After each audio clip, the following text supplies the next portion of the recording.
नमस्कार, आपके साथ मैं हूं विवेक शर्मा और आप देख रहे हैं उत्तर बंगाल एवं सिक्किम का leading news channel SK live. आज के दिनों के समाचार के प्रस्तुत करता है टीना का घर बनाने का टोटल समाधान, बाजार भाव से हमारे यहाँ किफायती दाम। International furniture, unbeatable price. Visit a royal oak store today. Mamata Banerjee ने भाजपा को बताया दंगा कराने वाली पार्टी, बोली जब तक जिंदा हूं सत्ता में नहीं आने दूंगी। पश्चिम बंगाल में आगामी विधानसभा चुनाव से पहले रैलियों का दौर लगातार जारी है। इसी क्रम में बुधवार को मुख्यमंत्री ममता बनर्जी ने मालदा में एक रैली को संबोधित करते हुए कहा कि भारतीय जनता पार्टी को सत्ता में लाने का मतलब है कि दंगा को प्रोत्साहित करना। ममता ने कहा कि अगर आप बंगाल में दंगा चाहते हैं तो भाजपा को वोट कीजिए। ममता बनर्जी ने भाजपा पर हमला बोलते हुए कहा कि आप मुझे नहीं हरा सकते क्योंकि मेरे पास जनता का समर्थन है और जब तक मैं जिंदा हूं भाजपा को सत्ता में आने नहीं दूंगी। पश्चिम बंगाल की मुख्यमंत्री ममता बनर्जी ने भाजपा की रथ यात्रा का मुखौल उड़ाते हुए कहा कि वे ऐसा व्यवहार कर रहे हैं जैसे वे भगवान हो। बनर्जी ने आरोप लगाया कि भाजपा नेताओं का राजनीतिक एजेंडा समाज में धर्म के आधार पर विभाजन पैदा करना है और भगवा दल हिंदू धर्म के बारे में झूठ फैला रहा है।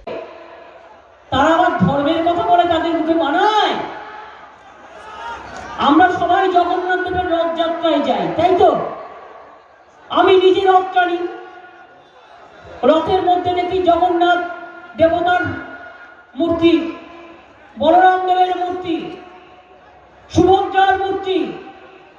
আমরা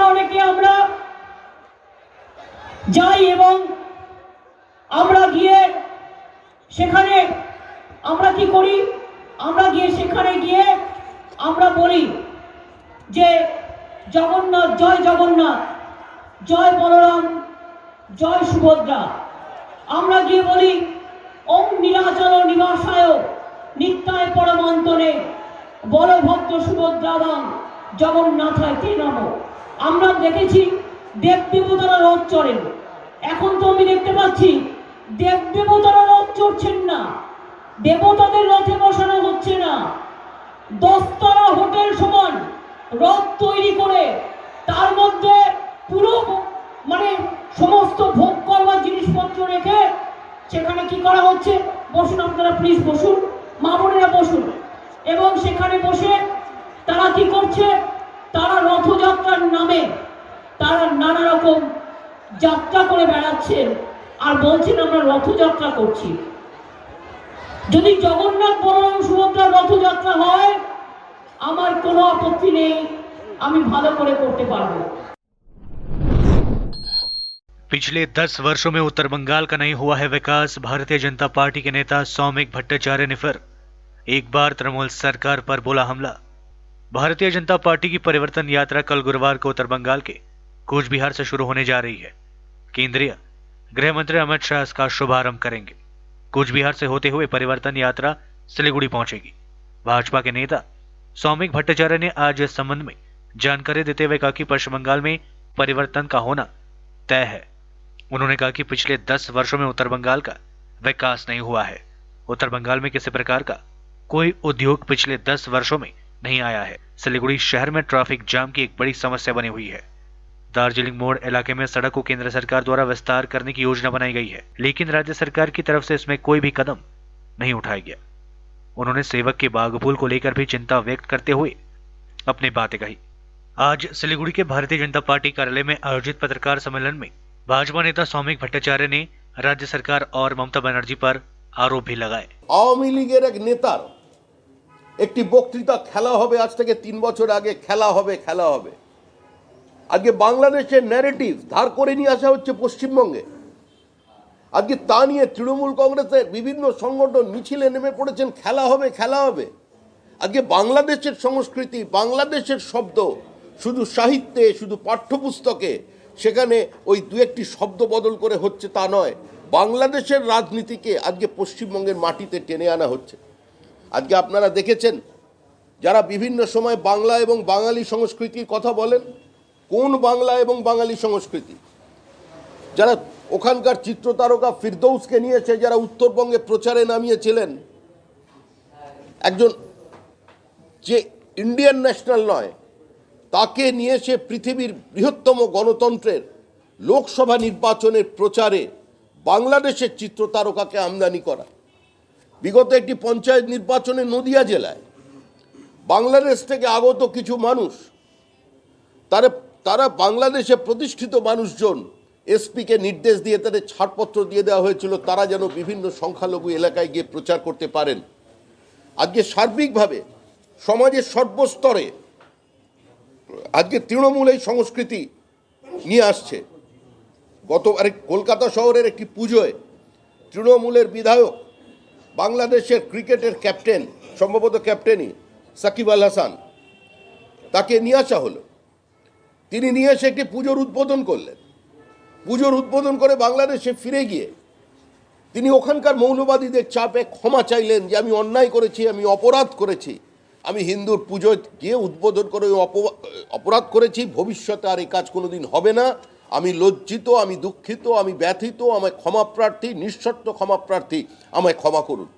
আজকে কোথায় যাচ্ছে ভারতবর্ষের মান? এটা কোন পশ্চিমবঙ্গ? কোন পশ্চিমবঙ্গের দিকে তৃণমূল कांग्रेस? सिलीगुड़ी में दार्जिलिंग जिला सीपीआईएम ने निकाली धिक्कार रैली। कोलकाता में प्रदर्शनकारी महिलाओं पर पुलिसिया बर्बरता के खिलाफ आज सिलीगुड़ी में दार्जिलिंग जिला सीपीआईएम ने एक धिक्कार रैली का आयोजन किया गया। संगठन के सदस्यों ने हिलकार्ट रोड स्थित सीपीआईएम पार्टी कार्यालय से उक्त धिक्कार रैली निकाली। यह रैली शहर के विभिन्न मार्गों की परिक्रमा की।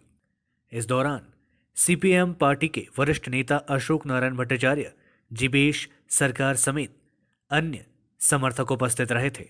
গতকাল কলকাতায় আমাদের মহিলাদের একটি বিশেষ প্রদর্শন ছিল এবং সেই প্রদর্শনের উপরে, কর্মসূচির উপরে, মহিলাদের উপরে যেভাবে রাজ্যের পুলিশ, সেখানকার পুলিশ, পুরুষ পুলিশ, তারা আক্রমণ শানায় এবং অনেকেই এখানে আহত হন। পরবর্তীকালে তাদেরকে হসপিটালাইজড করতে হয়। এরই বিরুদ্ধে প্রতিবাদ জানিয়ে আজকের এই পদযাত্রা। সারা রাজ্যেই এটা দেখা যাচ্ছে যে বিরোধীদের উপর রাজ্যে কিংবা দেশে, কলকাতায়, দিল্লিতে কৃষক আন্দোলন হলে সেখানে ঘিরে দেওয়া হচ্ছে, এখানে মহিলাদের পদযাত্রায় পুরুষদেরকে লেলিয়ে দেওয়া হচ্ছে। অর্থাৎ দেশের এবং রাজ্যের সরকার কোনো বিরোধী আওয়াজ শুনতে চান না। তার বিরুদ্ধেই আজকের প্রতিবাদ। মহিলাদের উপরে যে পুলিশি নির্যাতন হয়েছে তার বিরুদ্ধে প্রতিবাদ জানিয়ে আজকের মিছিল। আজকে আমাদের একটা বিরাট মিছিল হলো শিলিগুড়িতে। আমরা হঠাৎ করে মিছিলটা করেছি, সারা পশ্চিমবঙ্গ ব্যাপী মিছিল হচ্ছে। সেটা হচ্ছে গতকাল মহিলাদের উপরে যেভাবে তৃণমূল কংগ্রেস সরকারের পুলিশ, মমতা ব্যানার্জির পুলিশ লাঠিচার্জ করেছে, অত্যাচার করেছে, মহিলাদের আহত করেছে, এর বিরুদ্ধে ধিক্কার জানাবার জন্য এবং মমতা ব্যানার্জিকে জবাব দিতে হবে। কেন এই মহিলাদের উপরে অত্যাচার হলো, কেন এই মহিলাদের উপরে আক্রমণ করা হলো, কেন এই জবাব আমরা চাই। মহিলারা তো দাবি করছে এই মোদির কৃষক বিরোধী নীতির বিরুদ্ধে, কর্মসংস্থানের দাবিতে সারা দেশের মহিলারা, পশ্চিমবঙ্গের মহিলারা আজকে নিরাপত্তাহীনতা ভোগ করছে। সেই জন্যই আজকে এই দাবিতে তারা আজকে এই মিছিল গতকাল করেছিল। এই মিছিলের উপর আক্রমণ হয়েছে, তার প্রতিবাদ জানিয়েই আমরা আজকে এই প্রতিবাদ মিছিল করা হয়েছে। ममता बनर्जी ने भाजपा को बताया दंगा कराने वाली पार्टी, बोली जब तक जिंदा हूं सत्ता में नहीं आने दूंगी। पश्चिम बंगाल में आगामी विधानसभा चुनाव से पहले रैलियों का दौर लगातार जारी है। इस क्रम में बुधवार को मुख्यमंत्री ममता बनर्जी ने मालदा में एक रैली को संबोधित करते हुए कहा कि भारतीय जनता पार्टी को सत्ता में लाने का मतलब है कि दंगा को प्रोत्साहित करना। ममता ने कहा कि अगर आप बंगाल में दंगा चाहते हैं तो भाजपा को वोट कीजिए। ममता बनर्जी ने भाजपा पर हमला बोलते हुए कहा कि आप मुझे नहीं हरा सकते क्योंकि मेरे पास जनता का समर्थन है और जब तक मैं जिंदा हूं भाजपा को सत्ता में आने नहीं दूंगी। पश्चिम बंगाल की मुख्यमंत्री ममता बनर्जी ने भाजपा की रथ यात्रा का मुखौल उड़ाते हुए कहा कि वे ऐसा व्यवहार कर रहे जैसे वे भगवान हो। बनर्जी ने आरोप लगाया कि भाजपा नेताओं का राजनीतिक एजेंडा समाज में धर्म के आधार पर विभाजन पैदा करना है और भगवा दल हिंदू धर्म के बारे में झूठ फैला रहा है। যারা ইংলিশ চ্যানেল দেখেন তারা জানেন কত প্রখ্যাত সাংবাদিক, আরো 5-6 জনকে তারা একটা সত্যি কথা বলেছিল কৃষক আন্দোলন নিয়ে। আর যদি তারা সত্যি কথা নাও বলে থাকে, যদি কোনো ভুল ভ্রান্তি থাকে, সে যদি মুহূর্তে সেটা সংশোধন করে নেয়, তাহলে তার কি দোষ থাকে? তা সত্ত্বেও তাদের সেডিশনের কেস দিয়ে আজকে তাদের জেলে পুরোবার ব্যবস্থা করা হচ্ছে। কারো স্বাধীনতা নাই দেশে। এখন বাবুরা রথযাত্রা করছে। এখন কি করুছি? রথযাত্রা করুছি। রথযাত্রা আমরা সবাই যাই। আমাদের ইস্কনের রথযাত্রা হয়, জগন্নাথ বলরাম সুভদ্রার আমরা পুজো করি। জগন্নাথ থাকেন রথে, বলরাম থাকে রথে, সুভদ্রা থাকে রথে। আমি যে ইস্কনের রথ প্রতিবার টানি, আমি পুরীতে গেলে জগন্নাথ দেবের পুজো দিই। আমার বাড়িতেও পুজো হয়, পুরীর দৈত্যপতির আমার বাড়িতে এসে পুজো করে যান। আমরা জানি এসব। আমরা জগন্নাথ দেবকে পুজো করে বলি ওম নীলাচল নিবাসায় নিত্যায় পরমন্তনে বলভদ্র সুভদ্রাভাং জগন্নাথায় তে নমো। আর এরা কি করে?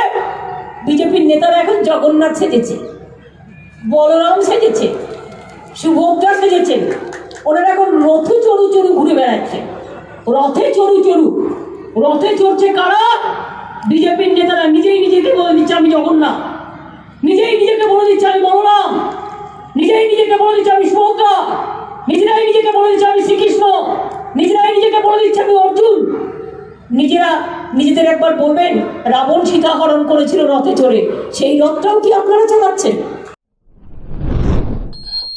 गोजामुमो बिमल गुरुंग खेमे के पूर्व उपाध्यक्ष तिलक चंद्र रोका बीजेपी में शामिल।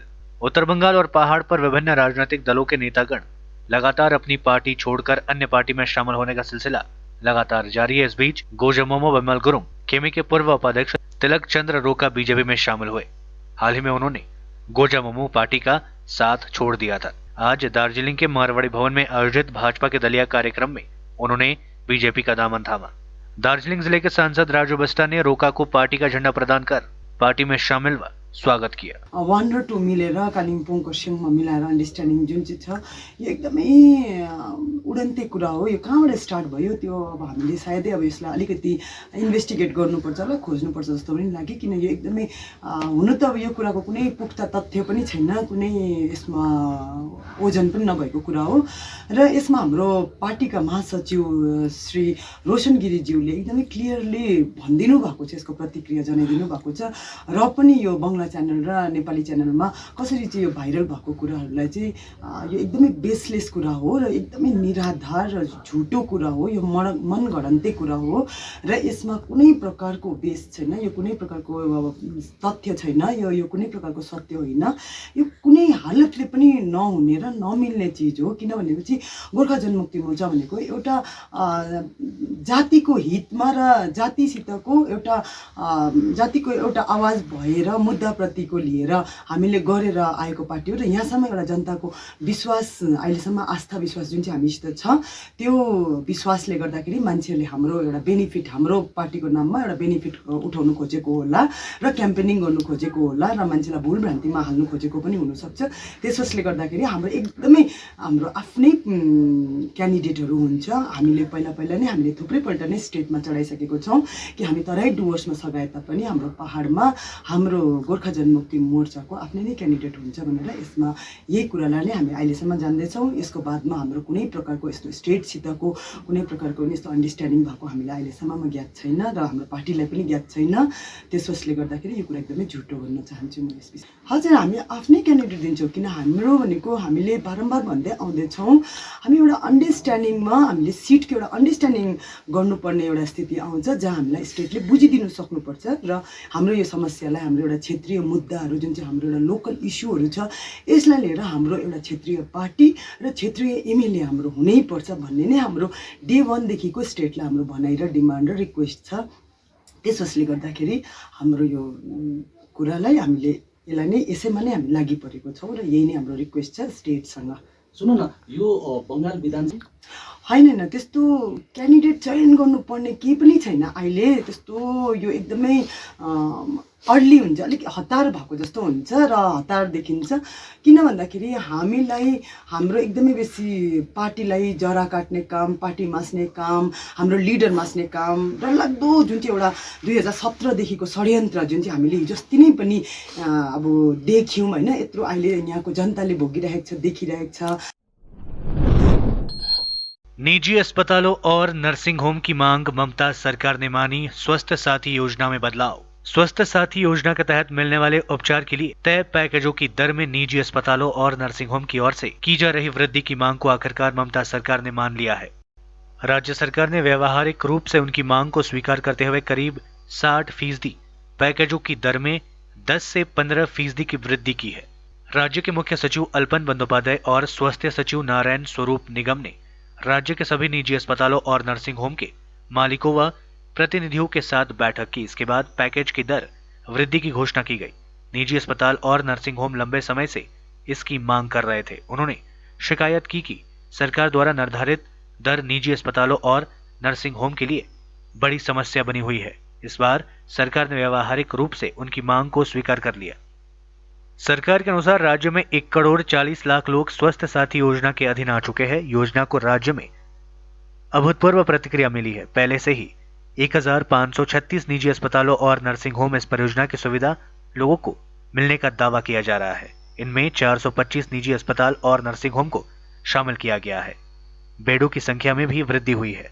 सरकारी अनुमानों के अनुसार परियोजना के लाभार्थियों के लिए सार्वजनिक और निजी अस्पताल नर्सिंग होम के लिए पहले से ही 1,22,025 बेड मौजूद है।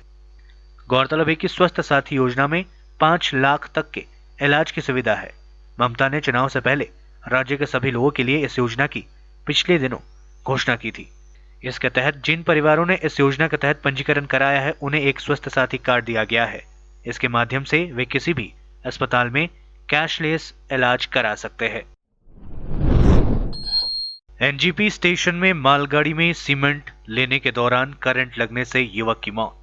सिलीगुड़ी के निकट एनजीपी स्टेशन परिसर में बुधवार को मालगाड़ी की छत पर रखे सीमेंट लेने के दौरान एक व्यक्ति की करंट लगने से मौत हो गई। सिलीगुड़ी एनजीपी स्टेशन परिसर में बुधवार सुबह इस घटना के बाद पूरे इलाके में हड़कंप मच गया। पुलिस ने बताया कि मृतक की शिनाख्त मोहम्मद राजा के रूप में की गई है। वह सोनापुर का रहने वाला था और एनजीपी रेलवे स्टेशन परिसर में श्रमिक का काम करता था। गौरतलब है कि रेलवे स्टेशन में मालगाड़ी में सीमेंट पहुंचता है। मालगाड़ी की छत पर कुछ सीमेंट पड़े रहते हैं। स्टेशन पर गाड़ी के पहुंचने के बाद यहां मौजूद कुछ लोग मालगाड़ी पर चढ़कर सीमेंट संग्रह करते हैं। इसी तरह आज मोहम्मद राजा मालगाड़ी में चढ़कर सीमेंट संग्रह कर रहा था। इस दौरान वह बिजली की तार की चपेट में आ गया। घटना के बाद एनजीपी थाने की पुलिस और जीआरपी मौके पर पहुंचकर हालतों का जायजा लिया। पुलिस ने शव को पोस्टमार्टम के लिए उत्तर बंगाल मेडिकल कॉलेज व अस्पताल भेजकर घटना की जांच शुरू कर दी है। लेते छोटा सा ब्रेक, फिर मिलेंगे ब्रेक के बाद। रश्मि, तेरे घर का फ्लोर तो काफी चमक रहा है। चमकेगा क्यों नहीं, मैं अपने घर के फ्लोर्स को देती हूँ दीप स्नेमोल की बेहतरीन सफाई, जो फ्लोर मिरर सरफेस चमकाने के साथ बीमारी फैलाने वाले जम्स को भी अंदर से मारे और घर को बनाता है अंदर से क्लीन। अच्छी सफाई के लिए चुने दीप स्नेमोल। Bring hygiene, maintain cleanliness. Our whole team is dedicated to presenting you the best solution. And what about the timeline? We'll be ready with the full presentation in 24 hours. This works. Send me a calendar invite. Sure. See you. See you. खाना order करें? ये करी ना hi-fi वाली बात। Work like you're at office while chilling like you're at home. Office furniture from Royal Oak. Opposite Vegha Circle, 2.5 mile, Sevak Road, Siliguri. International Furniture, unbeatable price. Visit a Royal Oak store today. समय के साथ ही जरूरी बदलाव। Plastic हटाओ, rust proof और food grade stainless still water tank लगाओ और life time guarantee पाओ। इसके हैं फायदे अनेक। काफी दिनों के लिए प्रयोग नहीं होता तो भी फंगस नहीं। सफाई बिल्कुल आसान। मौसम जो भी हो, पानी नॉर्मल ही रहेगा। प्लास्टिक हानिकारक, स्टील के फायदे हैं अनेक। Contact number 9832378631। टीना का घर बनाने का टोटल समाधान। बाजार भाव से हमारे यहाँ किफायती दाम। घर, दुकान, मकान, गोदाम बनाने के लिए टीना, प्रोफाइल सीट, रंगीन टीना, पाइप आदि सामान की नई दुकान टीना लगाने के लिए मिस्त्री भी हमारे यहाँ है उपलब्ध। महावीर स्टील, 3rd माइल, वेगा मॉल के सामने, चौधरी कंपाउंड। Contact number 9709970981। खुट्टा सुनिनु भएको छ। मलाई चाहिँ कोल्ड कफहरू थियो र मलाई यहाँको दबाईले सुट गर्यो। म एकदमै जाती हुँदैछ। तपाईको थाइरोइड कस्तो भयो? एकदमै राम्रो भयो। मेरो चाहिँ यो ब्याक पेन हुन्थ्यो पुरा, यो साइड पेन हुन्थ्यो कि यो ब्याकमा निकै सन्चो भएको थियो। अहिले चाहिँ धेरै सन्चो छ। खुट्टा घुँडाहरू, खुट्टा दुख्ने, हातहरू दुख्ने त्यो अहिले धेरै कम्ती भयो। तपाईलाई ब्याक पेनहरू सन्चो भयो अहिले? हाम्रो ठेगाना छ centre point building, 1st floor, HD Lama road, opposite to grand plaza shopping complex, Janata lodge, Darjeeling. सम्पर्क नम्बर छ 9641995791 अनि 7001155412। के लिए SK लाइव ही बेस्ट ऑप्शन है। SK लाइव का इस क्षेत्र में 24 घंटा टेलीविजन, एंड्रॉयड ऐप और वेबसाइट पर प्रसारण होता है। सोशल मीडिया पर भी हम उपलब्ध हैं। हमारी व्यूवरशिप 9 लाख से अधिक है। सिक्किम, हैथवे और NXT डिजिटल पर, दार्जिलिंग और कालिम्पोंग में दोनों हैथवे और CCN सेटअप बॉक्स पर, क्लामपुर से लेके मैनागुड़ी हैथवे पर, सिटी केबल पर, सिलीगुड़ी और आसपास, नक्सलबाड़ी से पानी टंकी तक NXT डिजिटल में। तो सोचिए नहीं, कॉल करें 7908554308। ब्रेक के बाद आपका फिर से स्वागत है। बढ़ते हैं खबरों की तरफ। अपने विभिन्न मांगों के समर्थन में उत्तरबंग सफाई कर्मचारी समिति ने निकाली विशाल रैली। सफाई कर्मचारियों के स्थायीकरण, वेतन वृद्धि समेत विभिन्न मांगों के समर्थन में उत्तरबंग सफाई कर्मचारी समिति ने आज सिलीगुड़ी में एक विशाल रैली निकाली। इस साल जनवरी महीने में समिति की ओर से 9 सूत्री मांगों को लेकर नगर निगम को ज्ञापन सौंपा गया था, लेकिन अभी तक समिति को इस विषय को लेकर नगर निगम के द्वारा कोई जवाब नहीं भेजा गया है और न ही कोई समाधान किया जा रहा है। इसी के विरोध में आज सफाई कर्मचारी सड़क पर उतरे। उत्तरबंग सफाई कर्मचारी समिति के अध्यक्ष किरण राउत ने बताया कि यदि रैली निकालने के बाद भी उनकी मांगे पूरी नहीं की जाती है तो 11 फरवरी से नगर निगम के सफाई कर्मचारी काम रोक देंगे। यह आंदोलन तब तक जारी रहेगा जब तक उनकी समस्याओं का समाधान नहीं हो जाता। पर्यटन व्यवसाय को बढ़ावा देने के लिए बर्ड वॉचिंग कैंपेन होगी शुरू। बोटमैन को दी जाएगी ट्रेनिंग। कोरोना महामारी का असर उत्तर बंगाल के पर्यटन व्यवसाय पर पड़ा है, जिसकी वजह से पर्यटन व्यवसाय को एक बार फिर से पटरी पर लाने के लिए कई सार्थक कदम उठाए जा रहे हैं। पर्यटन संस्था पर्यटन विभाग के साथ मिलकर एक नई पहल शुरू करने जा रही है। आज मैनक टूरिस्ट लॉज में एक पत्रकार सम्मेलन कर राज्य के पर्यटन मंत्री गौतम देव एवं पर्यटन संस्था से जुड़े राज बासु ने इसके बारे में विस्तार से जानकारी दी। उन्होंने बताया कि पर्यटकों को उत्तर बंगाल की तरफ आकर्षित करने के लिए बर्ड वॉचिंग के नाम से एक कैंपेन की शुरुआत की जा रही है, जिसके तहत बाहर से आने वाले पर्यटकों को गाजलडोबा में पक्षियों को दिखाने के लिए बोटमैन यानी नौका चालक को ट्रेनिंग दिया जाएगा, जो पक्षियों के संदर्भ में पर्यटकों को जानकारी देंगे। इसके लिए पर्यटन संस्थाओं की ओर से 300 लोगों को कल से प्रशिक्षण देने की तैयारियां शुरू कर दी गई है, जो 2 दिवसीय होगी। टूरिज्म सेक्टरे बैडली एफेक्ट করেছিল, সেই জন্য সেখানে তিনি ঘোষণা করেছেন যে ইনসেন্টিভ যেটা 2020 ডিসেম্বরে ইনসেন্টিভ পলিসি 2015 5 বছরের জন্য ছিল, সেটাকে নিউ ইনসেন্টিভ পলিসি আসছে। তাতে অনেকগুলো আরও দিক আছে যাতে ক্ষুদ্র এবং মাঝারি উদ্যোগপতিরা পর্যটন শিল্পে তারা উপকৃত হয় এবং সেটা কামিং ফাইন্যান্সিয়াল ইয়ারের থেকে অ্যানাদার 5 ইয়ার্স এটা দেওয়া হয়েছে। আরেকটি হচ্ছে 50,000 টাকা থেকে 10 লক্ষ টাকা পর্যটন শিল্পের উদ্যোগপতি তাদের লোনের জন্য রাজ্য সরকার যারা লোন নেবেন, রাজ্য সরকার সমবায় ব্যাংক বা অন্য রাজ্য সরকার ব্যাংকগুলোকেও প্রয়োজনীয় নির্দেশ দেবে এবং প্রথম বছরে টোটাল ইন্টারেস্টের 50% সেটা রাজ্য সরকার, সেই টাকাটা রাজ্য সরকার ব্যয় করবে, বহন করবে এবং তার জন্যে রাজ্য সরকার 10 কোটি টাকা তাদের বাজেটে রেখেছে। এছাড়া আপনারা জানেন যে এই কোভিড প্যান্ডেমিকের সময় রোড ট্যাক্স, তারপরে ডিউ টাইমে না দেওয়ার জন্য প্রভিশন পেনাল্টি ইত্যাদি ব্যাপারগুলো এবং কন্ট্রাক্ট ক্যারেজ, স্টেজ ক্যারেজ, কলকাতার দিকে সেটাকে বলে স্টেজ ক্যারেজ, এখানে কন্ট্রাক্ট ক্যারেজ, তাই তো? তো এই কন্ট্রাক্ট ক্যারেজ উল্লেখ ছিল, স্টেজ ক্যারেজ ছিল না, সেটা নিয়ে কতগুলো ফেসিলিটিস এখানে পাচ্ছিল না। সেটা মাননীয় মুখ্যমন্ত্রীকে বলা হয়, উনি প্রয়োজনীয় নির্দেশ দেন এবং সমস্ত বিষয়গুলো এখানকার ট্যুরিজম ইন্ডাস্ট্রির সাথে যারা যুক্ত তার সাথে ট্রান্সপোর্টটা একটা খুব ইম্পর্টেন্ট কম্পোনেন্টস। তারা জানান, আমিও মাননীয় মুখ্যমন্ত্রীকে চিঠি দিয়ে জানাই, উনি সহৃদয়তার সাথে সমস্ত বিষয়টা বিবেচনা করেছেন। ওইবার যেটা ছিল, যেটা ট্যাক্স পেনাল্টি মকুব যেটা ছিল সেটা তো থাকছে, সাথে সাথে এদের একটা দাবি ছিল যে রোড ট্যাক্সটা 2 কোয়ার্টার আপ টু জুন 2021 অবধি যেন করা হয়। তো সেটা করা হয়েছে এবং এটা ওই কন্ট্রাক্ট ক্যারেজ, স্টেজ ক্যারেজ বলে কথা নয়, অল প্যাসেঞ্জার ট্রান্সপোর্ট ক্যাবিনেট হয়েছে। सिलीगुड़ी में एक संस्था की अनूठी पहल, केवल 2 रुपये में जरूरतमंदों को करवाया पेट भर भोजन। एक स्वयंसेवी संगठन ने जरूरतमंद लोगों के लिए एक अनूठी पहल शुरू की है। यह संस्था केवल 2 रुपयों में जरूरतमंद लोगों को भरपेट भोजन करवा रही है। भोजन की सूची में चावल, मांस, चटनी शामिल है। यूनिक वेलफेयर सोसाइटी नामक इस संस्था की नई पहल उन बेसहारा लोगों के लिए है जो पूरे दिन काम करने के बाद 2 वक्त का भोजन जुगाड़ नहीं कर पाते। संगठन के अध्यक्ष राकेश दत्ता ने कहा कि आज से एक नई पहल की शुरुआत की गई है। इसके साथ ही आज करीब 150 लोगों के लिए भोजन तैयार किया गया है। हर दिन भोजन में मेन्यू अलग अलग रखा जाएगा। কনসেপ্ট বলতে যে মানুষগুলো খাবারের প্রয়োজন, যাদের হয়তো অনেক মানুষ আছে শিলিগুড়ি শহরে আসে শুধুমাত্র চিকিৎসা করাতে, বহু জায়গাতে কুচবিহার, হয়তো আসাম, হয়তো ধূপগুড়ি, বহু জায়গা বিভিন্ন মানুষ শিলিগুড়িতে আসে চিকিৎসা করাতে। তারা আর্থিকভাবে পিছিয়ে পড়ার কারণে সরকারি যে চিকিৎসা সে নিতে আসে, কিন্তু কিছু কারণ দেখা যায় তারা আর্থিক অবস্থা পিছিয়ে পড়ার কারণে খাবার খেতে পারে না পেট ভরে। সেদিন আমরা দেখেছিলাম যে আমরা হসপিটালে দুধ দিতে গিয়েছিলাম রাতে, দেখা গেছে কিছু মানুষ সেই দুধ খেয়ে রাত কাটিয়েছে। তো আমাদের সেই চেষ্টা সেই মানুষগুলোর জন্য, এবং যারা সারাদিন হয়তো রিক্সাওয়ালা কাকু, ভ্যানওয়ালা কাকু খেটে বেড়ায়, কিন্তু আর্থিকভাবে সেভাবে ইনকাম না হওয়ার কারণে না খেয়েই তাদের কাজ করতে হয়, তাদের জন্যই আমরা এই উদ্যোগটা নিয়েছি, যারা তারা যেন বলতে পারে কিনে খাচ্ছি।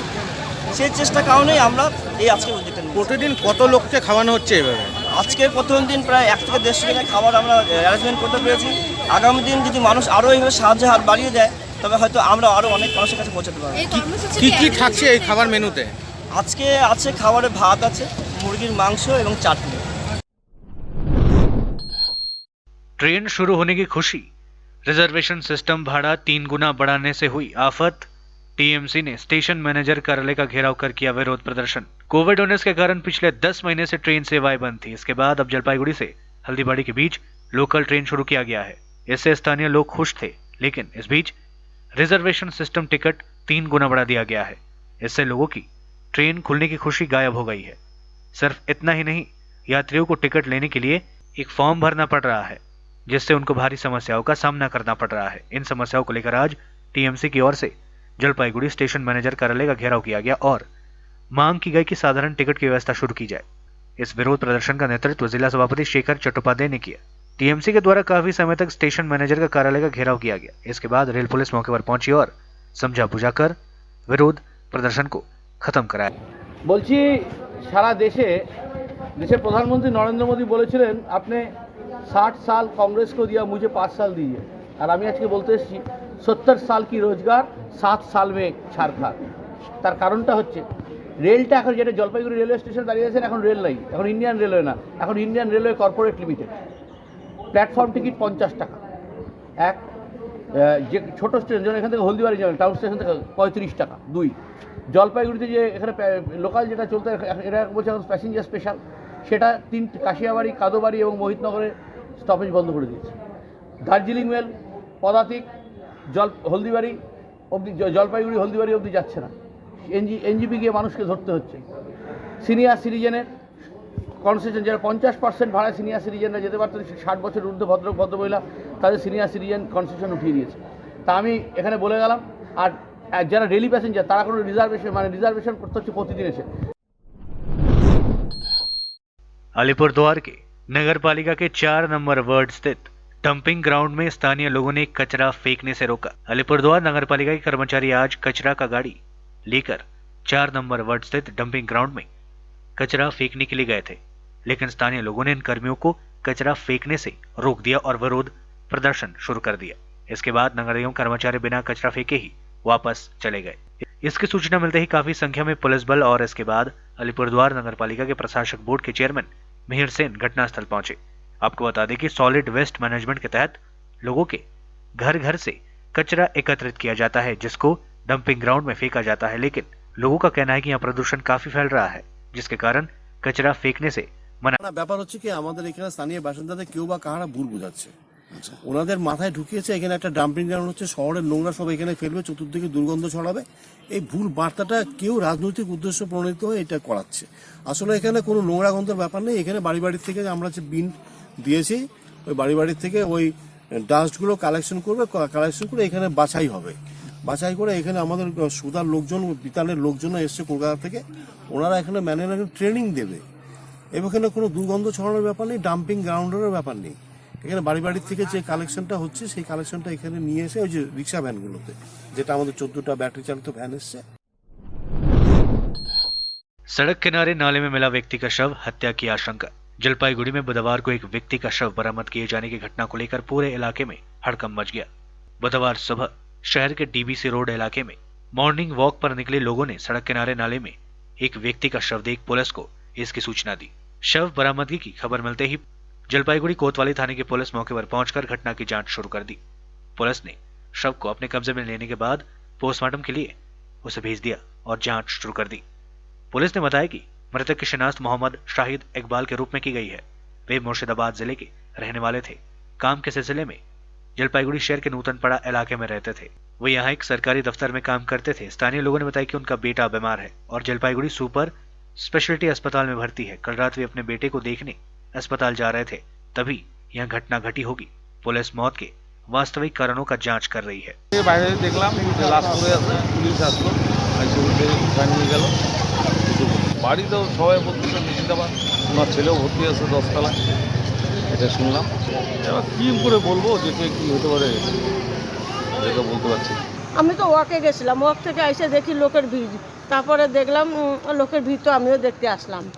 তো আমি দেখলাম এখানে, কিন্তু কম বয়সের, নেশা হইলে লোকটাকে বোঝা যায়, তো মাথাটা নিচা, মাথাটা দেখা যাচ্ছিল না। আমার তো পুরো বিশ্বাস আছে এটা মার্ডার। কেন এই ডিভিসি রোডে প্রথম এটা আমি দেখলাম, আমার আসার এখানে যতদিন হইলো তার আগে প্রথম দেখলাম এরকম মার্ডার। ছেলে 10 তলায় ভর্তি আছে, অসুস্থ হয়েছিল, 10 তলায় ভর্তি আছে। ওই ছেলেকে দেখতেই যাচ্ছিল, দেখতে গিয়ে হয়তো পড়ে গেছে। এখন কীভাবে পড়লো, বাড়িতে আসল বাড়ি হচ্ছে ওনার মুর্শিদাবাদ, बेलडांगा मुर्शिदाबाद। आज के लिए बस इतना ही और विस्तृत खबरों के लिए देखते रहिए एसके लाइव। आपका समय आपकी खबर। धन्यवाद।